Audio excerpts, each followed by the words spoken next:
We've had a lot of bad weather here at the Nurburgring. In fact, it was so bad at one time with fog and wet that they thought they might even have to cancel the race. But mercifully, the fog has lifted.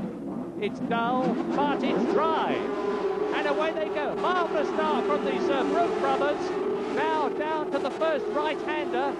Beeland's got away. Webster is right up alongside him. And through to the middle has come the Stoncer brothers, number 14. But it's Beeland leading. It's Webster second into the right-hander. It's the Brook brothers in third place. And then Jones and Ayres, the British riders. Rolf Beeland leads. Lap 1. Beeland leads. Webster second. Zeebrugge is third. And Egbert Strooijer, the Dutch rider, the world champions from the past, have failed to get going. They were only sixth on the grid. This is an appalling blow for them. Second in the World Championship of 1987. But at the present moment, it's Beeland leading. That's no surprise. Derek Jones, you saw, has got away well, about halfway down the field. Beeland leads. Webster second, Zeebrugge third, and in fourth position, Fritz and Hubert Stoncer. Well, the race is already running absolutely to form as they come down towards the left-hander before the Ford curve. And Steve Webster crouched down over his machine with the engine behind him, and Tony Hewitt, reaching out for the handhold on the right, is keeping a watching brief on world champion of the past, Rolf Beeland. 1978, 1979, 1981 and 1983. Beeland was world champion and Webster's coming right up with it to go through. Steve Webster leads, lap 1. Beautiful bit of riding.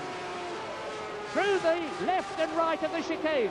Beeland fights back. The Zeebrugge brothers hold on. In the background, number 14, the Stoncer brothers, and Beeland is up in front. Webster takes a tighter line and regains the lead.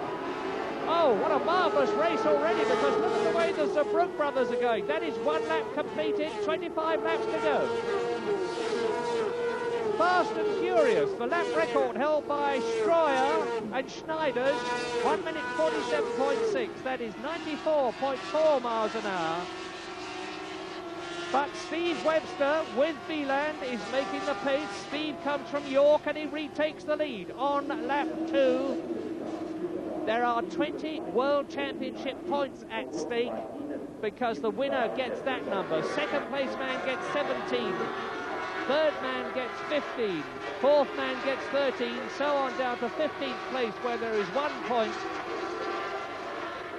And Barry Brindley, the British rider, is in 10th position. And it's a British rider and passenger who lead. There is Strooijer and Schneiders, the Dutch pair.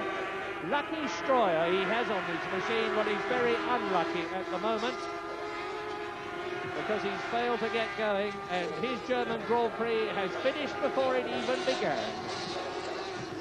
And we're now on lap 2 out of 25, and Steve Webster is showing some daylight between his machine and Beeland.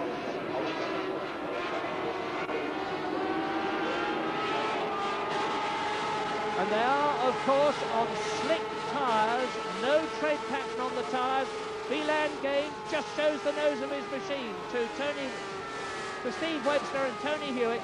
And watch the way the passengers move to get their weight in the right place as Beeland sails through on the inside to take the lead on lap 2 from Steve Webster. And up goes, he's out! As I thought might happen, Beeland is in trouble. Something happened. Maybe he just missed a gear. But anyway, this has given Steve Webster his opportunity.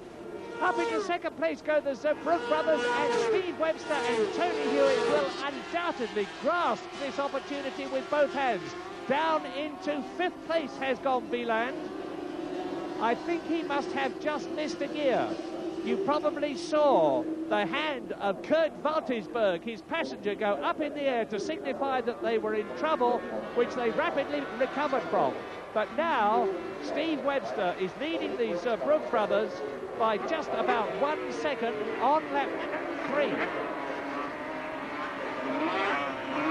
Well, one mustn't count chickens before they're hatched. It's early on in the race, but Webster third in the championship.